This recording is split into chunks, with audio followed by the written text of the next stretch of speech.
Srpki. Di tahun 1995, di tengah lebatnya hutan Bosnia dan Herzegovina, kita diperkenalkan dengan tim pasukan khusus asal Rusia.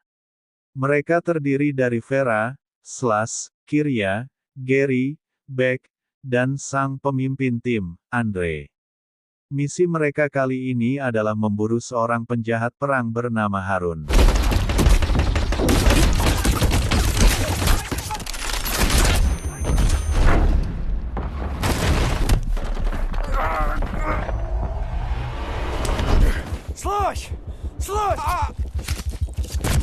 Mereka akhirnya berhasil menangkap Harun.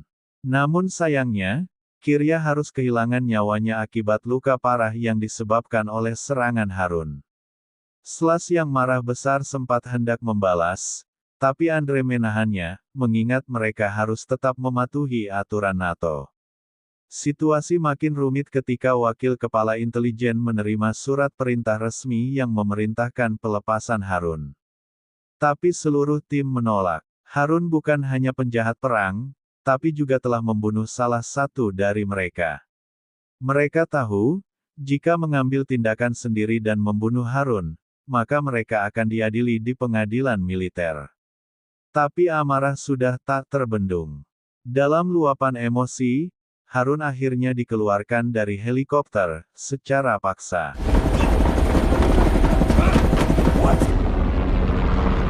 Akibat kegagalan dalam menjalankan misi dan dianggap membangkang terhadap perintah internasional, tim tersebut akhirnya diadili di pengadilan militer Amerika Serikat. Mereka dinyatakan bersalah karena tidak mematuhi perintah, dan sebagai konsekuensinya, seluruh anggota tim dicopot dari status militer Rusia. Setelah itu, narasi singkat menyebutkan bahwa perang di Bosnia resmi berakhir dengan ditandatanganinya perjanjian damai pada tahun 1995. Namun, perdamaian di wilayah Balkan tak berlangsung lama. Pada tahun 1998, konflik baru kembali meletus, kali ini dipicu oleh kelompok pemberontak Kosovo asal Albania yang ingin merdeka. Untuk meredam perlawanan tersebut, pasukan PBB dan militer Serbia dikerahkan ke Kosovo. Situasi makin memanas hingga akhirnya pada tahun 1999, pasukan NATO turun tangan dan mulai membombardir wilayah Yugoslavia demi menghentikan konflik yang terus meluas.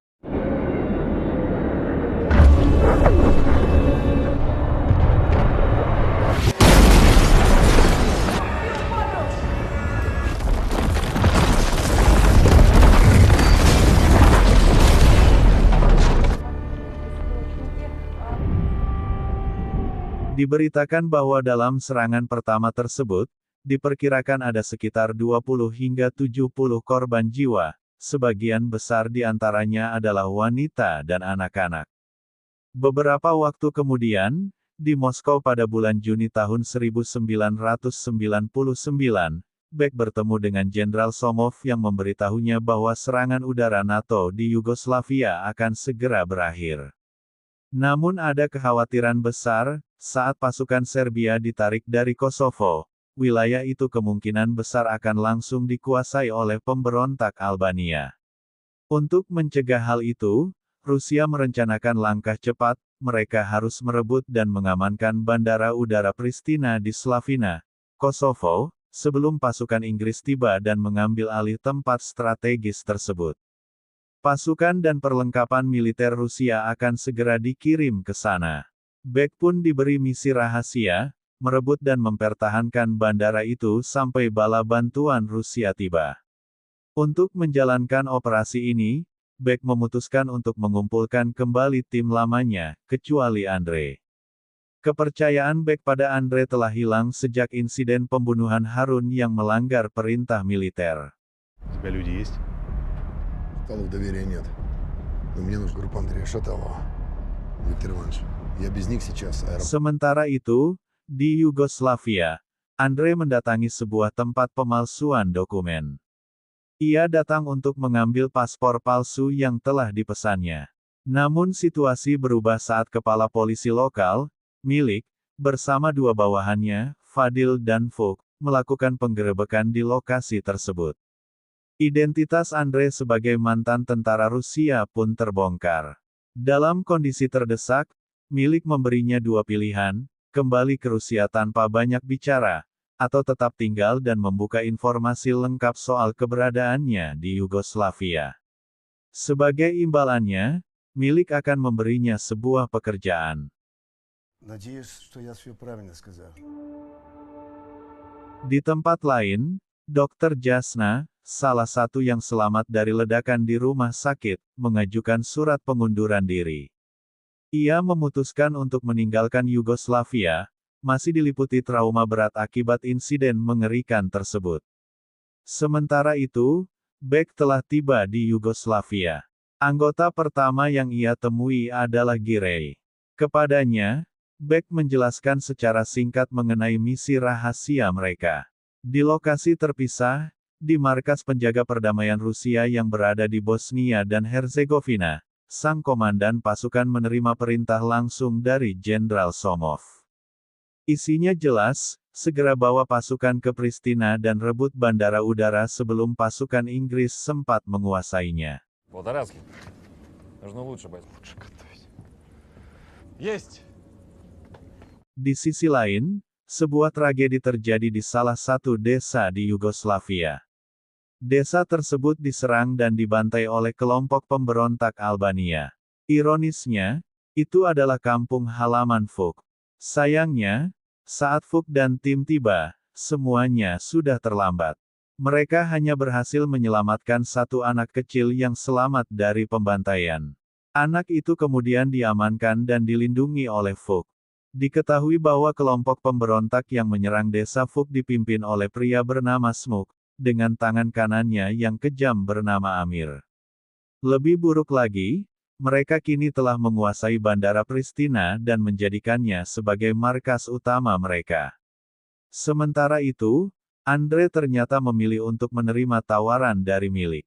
Ia kini bekerja di bawah komando Milik, membantu menjaga wilayah kekuasaan sang kepala polisi. Что ты хочешь от меня? Сами сгубью. Але можем... Еще раз. Эту проблему без... Di tempat lain, setelah berhasil merekrut Gary, Beck melanjutkan perjalanannya untuk mengumpulkan kembali tim lamanya. Ia mendatangi Barmin, yang saat itu sedang menangani sebuah bom aktif. Setelah percakapan singkat, Beck mengajaknya bergabung dalam misi rahasia tersebut. Selanjutnya, Beck menemui Vera, yang kini bekerja sebagai petugas keamanan di sebuah klub malam. Tanpa banyak basa-basi, ia juga diminta kembali ke dalam tim. Dan yang terakhir, Beck menemukan Slash sedang duduk di sebuah kedai minuman.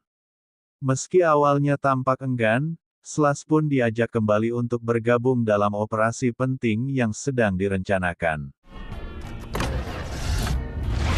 Kembali pada Fuk, ia masih tampak larut dalam kesedihan dan amarah setelah tragedi pembantaian yang menimpa desanya.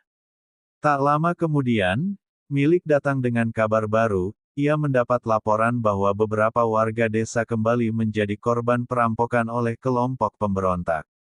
Tanpa membuang waktu, mereka segera bergegas ke lokasi untuk memberikan bantuan dan sekaligus menangkap Smuk beserta anak buahnya. Sesampainya di sana, Milik dan Andre mulai mengintai pergerakan para pemberontak dari kejauhan. Sementara itu, Fadil dan Fuk diminta tetap standby di dalam mobil sambil menunggu perintah lebih lanjut. Namun karena masih diliputi dendam, Fuk tak bisa menahan emosinya. Ia nekat keluar dari mobil dan langsung mendekati lokasi pemberontak, berniat menyerang mereka tanpa menunggu komando.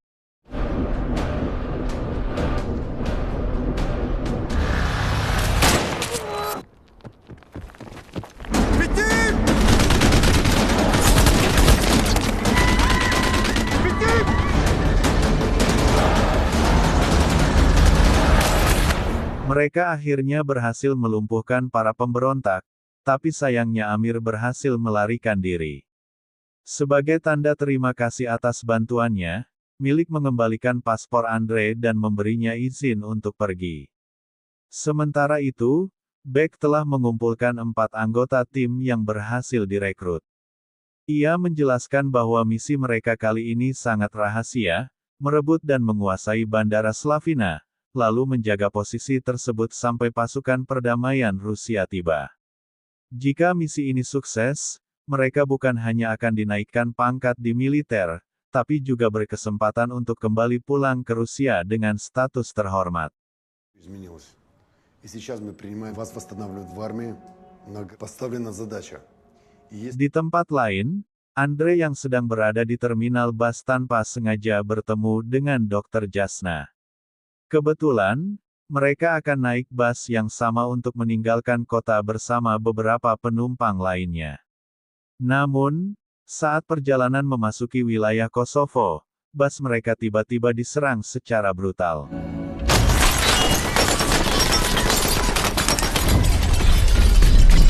Mereka diserang oleh kelompok pemberontak yang dipimpin Smoke, bersama kaki tangannya, Amir, dan beberapa pasukan lainnya. Semua penumpang dikumpulkan di tengah jalan, dan dokumen mereka diperiksa satu persatu. Begitu Andre diperiksa, ia langsung diserang hingga pingsan. Sementara itu, Smoke dengan kejam membunuh seorang pendeta gereja dan menyerang penumpang lainnya. Dr. Jasna pun berhasil ditangkap. Namun, saat semuanya terlihat putus asa, Andre tiba-tiba sadar dan melancarkan serangan balik yang mengejutkan para pemberontak.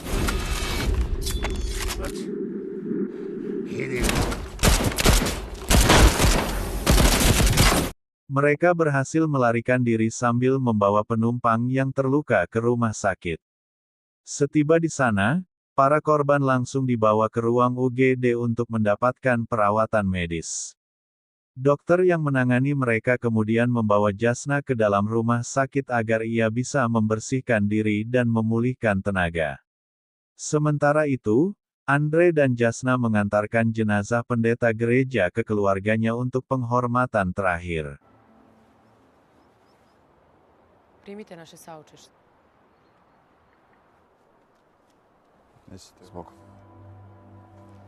Setelah menyerahkan jenazah pendeta kepada keluarganya, Andre dan Jasna pun berpisah. Jasna diizinkan oleh dokter untuk sementara tinggal di rumah sakit demi pemulihan. Keesokan harinya, situasi kembali memanas. Smoke bersama pasukannya menyerbu kantor polisi, menangkap Milik dan beberapa anggota organisasi di sana. Tujuan Smoke jelas, mencari tahu keberadaan Andre. Meski disiksa dan dipukuli hingga berlumuran darah, Milik tetap menolak untuk memberikan informasi. Dengan sekuat tenaga, ia memilih melawan, mempertahankan integritasnya sampai titik darah penghabisan.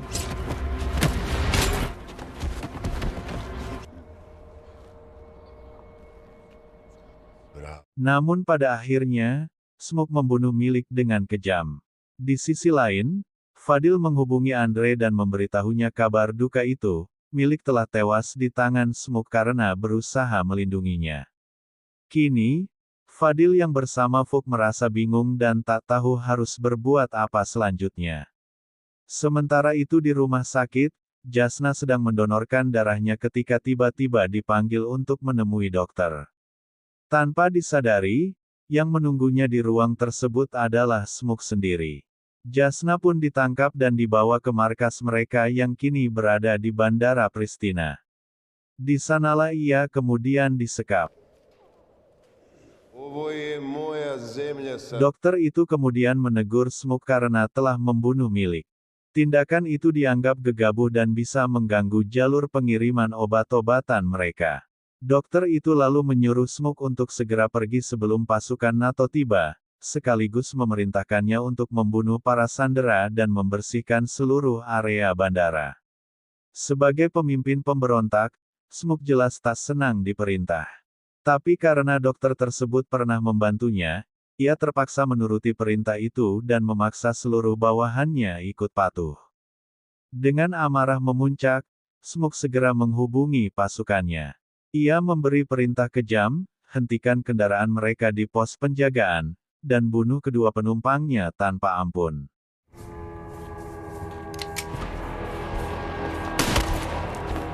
Selanjutnya diperlihatkan para sandera yang tengah disekap. Untuk memaksa Jasna buka suara, Smoke dengan kejam membunuh salah satu dari mereka tepat di depan matanya. Tak tahan melihat kekejaman itu, Jasna akhirnya terpaksa mengungkapkan keberadaan Andre. Setelah mendapatkan informasi yang ia butuhkan, Smoke memerintahkan anak buahnya untuk membunuh semua sandera, kecuali Jasna. Tanpa membuang waktu, Smoke bersama pasukannya segera bergerak untuk memburu Andre. Tapi tanpa mereka sadari, Beck dan timnya ternyata sudah berada di lokasi, siap melaksanakan misi merebut kembali Bandara Pristina.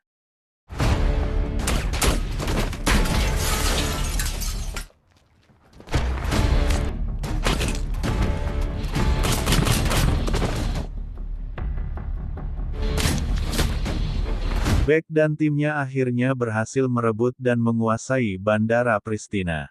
Di tempat lain, pasukan penjaga perdamaian Rusia mulai berkumpul. Sang kolonel menyampaikan perintah penting, Presiden Yugoslavia telah menarik seluruh pasukan militernya dari wilayah Kosovo. Kini, mereka ditugaskan untuk segera mengamankan Bandara Pristina sebelum pasukan NATO tiba. Kolonel pun memperingatkan bahwa mereka harus siap menghadapi kemungkinan terburuk, bentrokan langsung dengan pasukan musuh. Dengan mengendarai BTR-90, kendaraan lapis baja militer, pasukan Rusia pun bergerak cepat menuju bandara.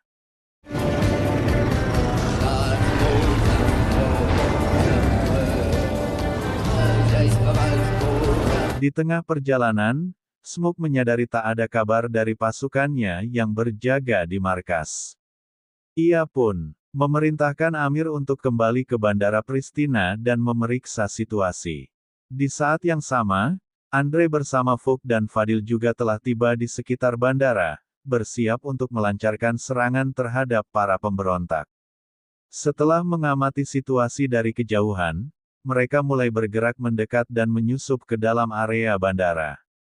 Andre menuju ke menara pengintai, sementara Vuk dan Fadil masuk lewat sisi belakang bandara. Namun, sesampainya di puncak menara, Andre dikejutkan oleh kehadiran Vera yang tiba-tiba menyerangnya. Sementara itu, di bagian belakang, Vuk dan Fadil justru harus berhadapan langsung dengan Slash.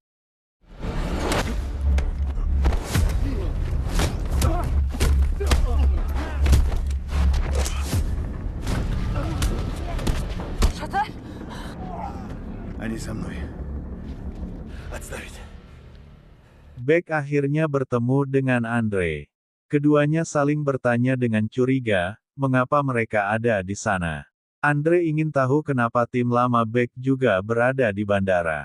Dengan tegas, Beck menjawab bahwa sejak insiden di Bosnia, mereka bukan lagi satu tim. Namun percakapan mereka terputus ketika Vera, yang sedang mengamati dari menara pengintai, melihat pergerakan mencurigakan. Ia segera melaporkan kepada Beck bahwa Amir dan pasukannya tengah mendekati area bandara.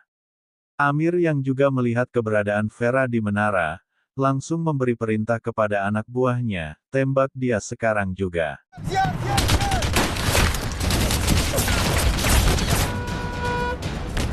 Vera terkena tembakan dan mengalami luka cukup serius, sementara Amir dan salah satu anak buahnya berhasil kabur dari lokasi. Setelah insiden itu, Andre, Beck, dan yang lainnya memutuskan untuk bersatu kembali sebagai satu tim. Saat mereka memasuki hanggar, pemandangan memilukan pun terlihat, semua sandera telah tewas. Hanya Jasna dan seorang anak kecil yang dibiarkan hidup, sengaja tidak dibunuh. Di saat bersamaan, Smoke mendatangi rumah Andre, berharap bisa menangkapnya di sana. Tapi sayangnya, rumah itu kosong. Tak lama kemudian, Amir datang dan melapor bahwa mereka telah diserang dan markas mereka telah direbut. Mendengar kabar buruk itu, Smoke pun naik pitam. Dengan penuh amarah, ia segera memerintahkan Amir untuk mengumpulkan seluruh pasukannya. Perang belum berakhir.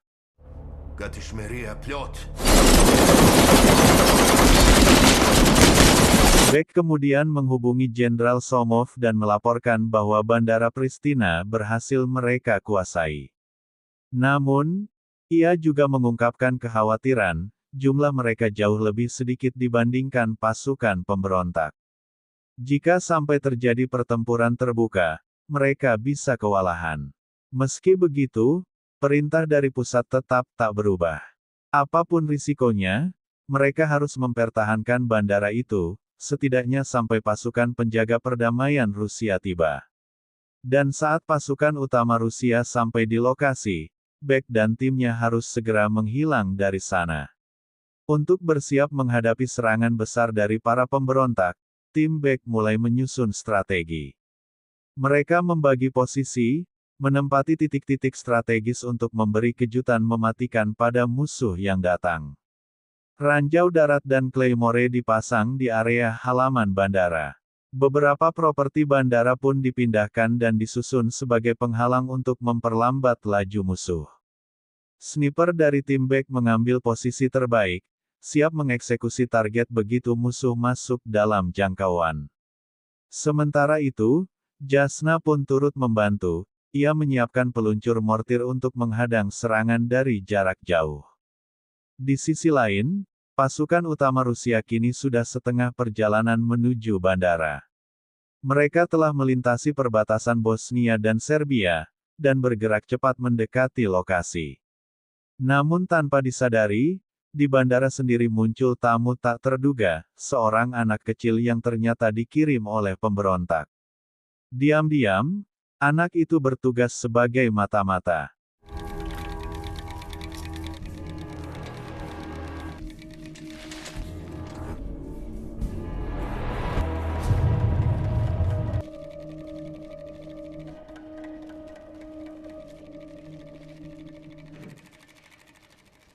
Jasna kemudian menghampiri Andre, menyerahkan mortir ke tangannya, pertanda bahwa waktu mereka sudah habis, pertempuran akan segera dimulai. Tak lama kemudian, dari kejauhan mulai terlihat gerakan pasukan pemberontak. Mereka datang dalam jumlah besar, maju cepat menuju bandara, kendaraan musuh semakin banyak berdatangan, memenuhi area luar bandara. Suara-suara proyektil mulai melesat ke udara, tanda jelas bahwa ancaman sudah di depan mata. Dan saat aba-aba dari pemimpin tim terdengar, semuanya bergerak. Operasi pertahanan bandara pun resmi dimulai.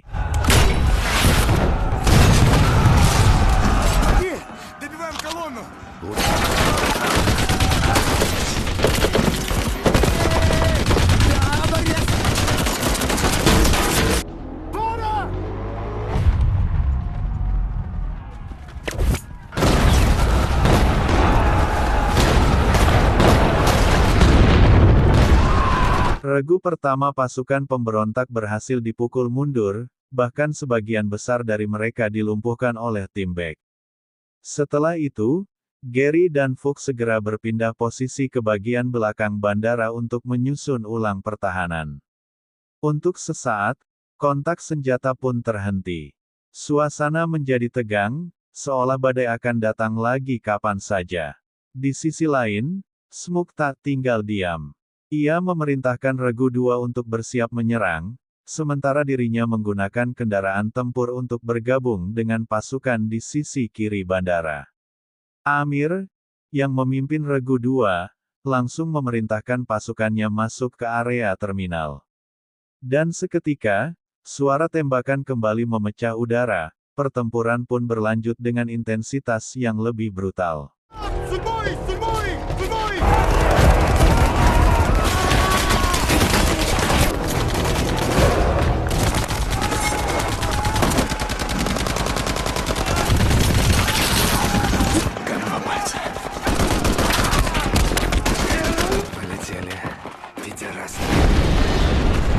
Beck dan timnya berhasil menggagalkan serangan dari Regu 2 pemberontak.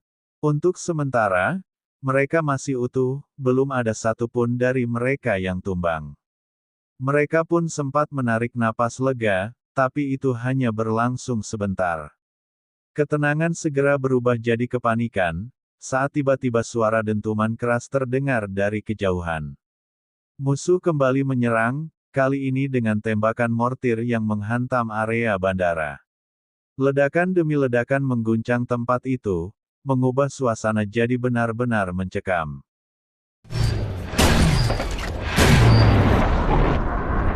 Ребят, вы слышали?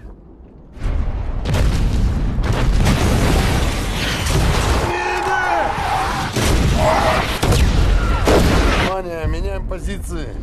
Serangan mortir memaksa tim Beck untuk mundur ke posisi yang lebih aman. Namun dalam kekacauan itu, Gary terkena serpihan ledakan, ia terluka cukup parah. Dengan napas tersengal, Gary meminta Fadil untuk segera pergi, menyelamatkan diri, dan bergabung kembali dengan tim. Dan tak lama setelah itu, Gary menghembuskan napas terakhirnya. Fadil pun mulai bergerak, tapi di saat itulah sebuah tembakan RPG dari Amir menghantam ke arahnya. Fook yang melihat Fadil dalam bahaya, segera berlari untuk menolong. Tapi malangnya, Amir kembali melepaskan tembakan RPG kedua yang mengenai Fook, membuatnya terkapar dengan luka parah. Namun Vera, sang penembak jitu, tak tinggal diam.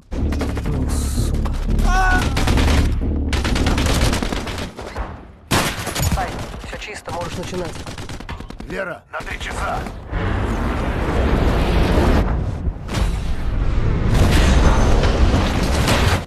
Вера! Вера, прием, ответь! Вера! Парни, меня придавило. Вера, потерпи. Pasukan pemberontak terus menekan dari segala arah. Tim Beck makin terdesak, amunisi makin menipis, dan senjata mereka nyaris tak lagi cukup untuk bertahan. Dalam situasi genting itu, Slash mengambil keputusan nekat. Ia langsung melompat ke dalam sebuah truk, menginjak pedal gas sekuat tenaga, dan meluncur lurus ke arah pasukan mortir musuh dengan niat menghancurkan mereka. Sementara itu, Smoke dan pasukannya juga mulai masuk lebih dalam ke area bandara. Melihat truk yang dikendarai Slash melaju kencang ke arah mereka, para pemberontak pun panik dan berusaha menghentikannya sebelum semuanya terlambat.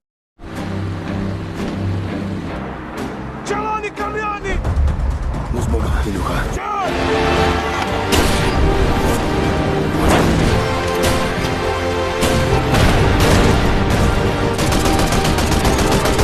Dengan tekad bulat, Slash mengorbankan dirinya. Ia menghantamkan truk ke posisi musuh, meledakkannya bersama pasukan mortir, demi memberi kesempatan bagi timnya untuk tetap bertahan. Pengorbanannya menjadi momen heroik di tengah pertempuran brutal yang belum usai. Di tempat lain, di kantornya Jenderal Somov, telepon berdering. Ia menerima perintah langsung dari Presiden, pasukan Rusia harus segera ditarik keluar dari Kosovo. Namun Somov tak menggubrisnya. Ia tahu, perang belum selesai. Dan saat fajar mulai menyingsing, pertempuran di Bandara Pristina terus berkobar tanpa henti.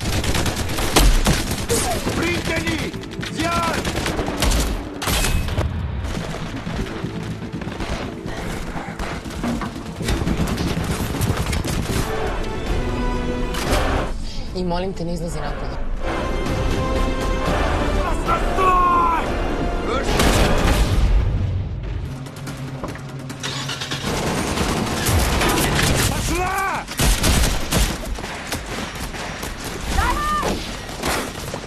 Ну что, командир, умирать собрался? Mereka berhasil melarikan diri dan bersembunyi, tapi luka yang diderita Fook membuatnya tak bisa bergerak cepat. Dengan granat di tangannya, ia mencoba menyerang Smoke untuk membalas kematian warga desanya. Sayangnya, Smoke lebih cepat, ia membunuh Fook dan dengan keji memenggalnya di depan mata Fadil yang terluka dan tak berdaya. Fadil, yang hanya bisa menyaksikan dari kejauhan, menahan amarah dan dendam dalam diam. Sementara itu, Smoke dan pasukannya menemukan tempat persembunyian. Beck dan timnya, mereka terkepung, amunisi habis, dan tak ada jalan keluar. Dalam keputusasaan, mereka memutuskan untuk memilih mati daripada ditangkap hidup-hidup. Vera, dengan keberanian luar biasa, meminta untuk menjadi yang pertama dieksekusi. Namun tiba-tiba, suasana berubah. Pasukan Smoke panik dan berlari ketakutan. Dari kejauhan, terdengar deru kendaraan militer, pasukan Rusia akhirnya tiba di Bandara Pristina. Satu persatu mereka diselamatkan, dan saat Smoke mencoba kabur, sebuah bayonet melesat menghujam lehernya, mengakhiri kekejamannya untuk selamanya.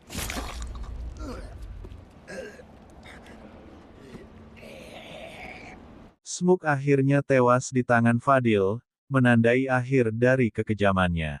Tak lama, pasukan Rusia tiba di Bandara Pristina, namun yang mereka temukan hanyalah Jasna dan seorang anak kecil. Beck dan timnya telah pergi menjauh, meninggalkan lokasi sesuai perintah, karena misi mereka bersifat rahasia dan tak boleh diketahui oleh militer manapun. Sesaat kemudian, pasukan militer Inggris tiba, namun langkah mereka terhenti saat dihadang oleh pasukan Rusia yang bersiap menghadapi. Bahkan helikopter militer Inggris yang mencoba mendarat pun gagal, dipaksa mundur oleh kekuatan pertahanan Rusia di darat. Film ini pun ditutup dengan cuplikan video asli dari arsip berita yang menggambarkan ketegangan dan situasi nyata yang terjadi di lapangan pada masa itu, sebuah pengingat bahwa di balik cerita fiksi, ada bayangan sejarah yang kelam dan nyata. Itulah rangkuman cerita dari film The Balkan Line yang dirilis pada tahun 2019, dengan pemeran utama seperti Anton Pampusny, Astaga Kutsenko, Milos Bikovic, Gojko Mitic, dan Rahwana Kurkova. Film ini tidak hanya penuh dengan adegan aksi yang seru, tapi juga mengandung pesan kuat bahwa untuk meraih kedamaian, kita harus siap berjuang dan bertarung. Saya Rizal, terima kasih sudah menonton video ini. Supaya kalian tidak ketinggalan video berikutnya, jangan lupa klik like, subscribe, dan aktifkan tombol lonceng notifikasi. Sampai jumpa di konten selanjutnya.